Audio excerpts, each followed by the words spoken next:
Hola, mi amigos. So this is the harness that I was starting to do the mass air conversion and get it laid out. This is the harness I got from the junkyard up in Crestview. It came out of a 1991 F-150, or yeah, with a 5.8 liter, but apparently there was no difference in the wiring for the EFI. So I got the overlay harness, which is what I got from Fiveology. Got that all set up, put in, and I was going through this book last night. It's got a picture of the 60-pin connector. I think it's right there. So I was going through it and then making sure I had everything right, because I had to move some pins around, add in some other ones. Everything's going well. I think I'm kind of like ready to put it in. And then I kept seeing with E4OD, what did it say, or without, or something like that. I was like, because these are the connectors for the transmission. This is the one that goes to the bulkhead at the firewall. This goes to the dash and whatnot. And then this is for the 60-pin connector. And this is kind of oriented the way it would be in a truck. You know, the intake is here, mass air meter, all these other connectors are over here. The ones I wanted off to the side that weren't going to be used anymore, like the tab and the TAD sensors and the EGR, all that was going to be over on the side, out of the way. It would still have all the stuff intact because I didn't know if I was going to be able to turn it off in the tune.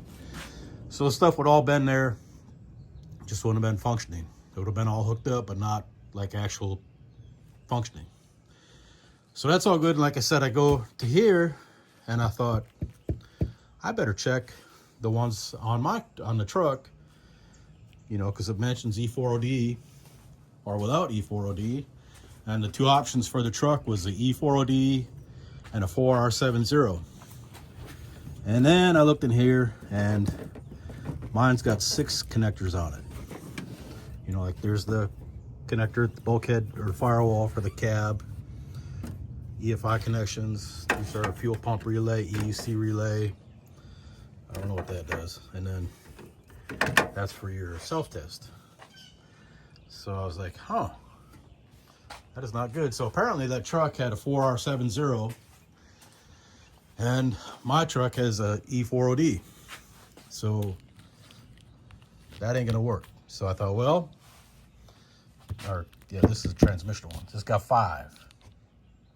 So apparently the 4R70W had 5 connectors and the E4OD had 6. So major fail on my part for not looking into this when I first got it. So what I thought I could do is pull all these wires out and then take the one off of mine and plug it in. And I was like, no, that's just going to be asking for more trouble. So I just decided this is going to be a parts harness. I'll pull the overlay harness back off, unpin these. There's only one splice that's on there, and that's this thing right here with the power wire. That's not a big deal. So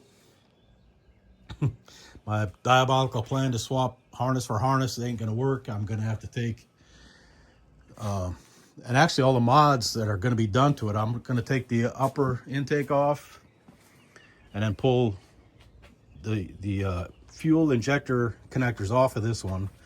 And there's only 2 wires. You know, you got batch fire, so it's like bank fire actually. So it's this side and then this side. So you got like 1 wire for this side injectors and then 1 wire for this side, and they both get a power wire. So that part's easy. It's just going to be having to do all the stuff. You know, I can pull that connector out down there, pull the ECU out, and I can kind of have right in here to work on it, which isn't a big deal. It just would have been nicer if this worked, but so it is. So it is in life, as the Germans say. It ain't gonna be a big deal to take that out. So I'll get that off of here. Get this stuff pulled off. Put my books away for now, and then so I'm not gonna do this harness this weekend because I probably will need a truck this weekend. So today I'm gonna put these on. These are what are called camber kits or camber bushings. If you see that tire kind of leaned in, when I put the Beltec springs in, of course it lowered the front end, but then being twin I-beams, It's got a lot of camber to the one side, you can tell, and it's going to wear the tires out pretty quick. So I don't want that. So what I did, I've had this thing for a while. It's just a regular cheapo level I got at Lowe's. This side I use for 15-inch tires, and this side 17-inch. So all I did was lay this up against the rim and put this on here. This is just like a little digital level. And it showed 3.7 degrees of camber. So I went on Rock Auto and looked, and they got camber kits you can get. They're all different increments, like 1 to 1.5 to 2, 2.5, 3, 3.5. So I got the 3.5-inch ones, thinking it'll stand the tires up straight. We'll see how it works out. So those look pretty easy to install. I looked up on YouTube and saw a couple guys doing it. Looks fairly easy, and I've been soaking all the bolts underneath the truck with a PB blaster, and then I got this bottle here. It's got Marble Mystery Oil and ATF in it. That works pretty good too. So everything, all the bolts underneath have come out easy enough that I've messed with so far. I took those out yesterday. Those were on the front of the leaf springs. They're, I think there's some kind of a helper spring by the way they look. There was one on the back. I took them out too. So the back end is lowered a little bit because it's, you know, less spring on it, but it is a little softer now too. So I might still put the front spring hangers. Like they got a lower one at a lower, like 1.5 inches or something like that. We'll see. That's just more work that takes me away from other stuff. So, you know the deal with that, the camber bushings. So, Rodney's got at his work what he's called the facility, and I've mentioned it many times before. Let's see if I can set this up here without cutting top of my head off. So he's got, you know, most of his cars are out there that aren't at the house.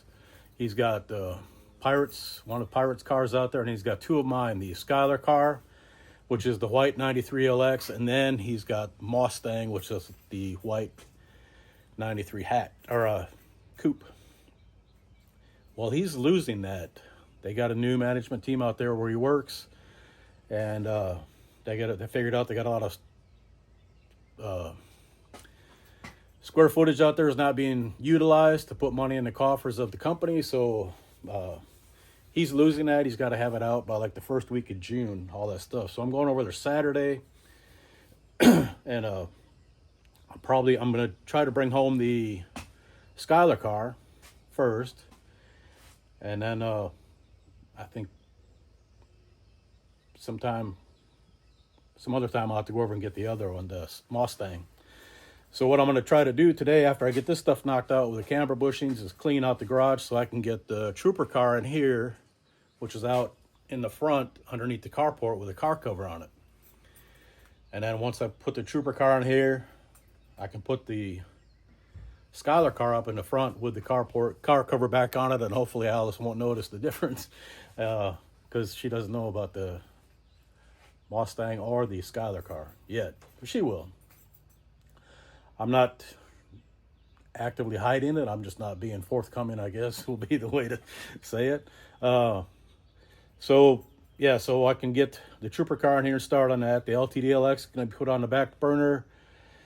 The 90LX runs. I still have not resolved anything with the company that made the flywheel. They have suddenly stopped answering my emails, but I do have their phone number. I found it, so I'm going to be giving them a call. And the intent is the red LX runs. It just seems to run as well. I don't know if something happened internally with the engine. You know, it's I don't know. It's just I'm going to keep messing with it because the tune changed. They ran really, really good, idled great, and it was really responsive. Now it seems a little more sluggish, and I mean it's still peppy, but not like it was. So I don't know what I'm going to do with that right yet, but my first priorities: get the camber bushings in today, and then get the trooper car in here and just get that running so I can take that to the track. I don't know if I'll take the red car to the track the way it is now. We'll see. I got to mess with it some more, but that's where we're at. So like I said, I need to have the truck running to go to the facility Saturday, or I guess an option would be to rent the truck, but I can, if I just get a dolly, I can use the pickup the way it is. Like I said, it runs okay, and I know it's not ideal, but it runs well enough where I've been driving it pretty much every day. And but I really want to get it converted to mass air.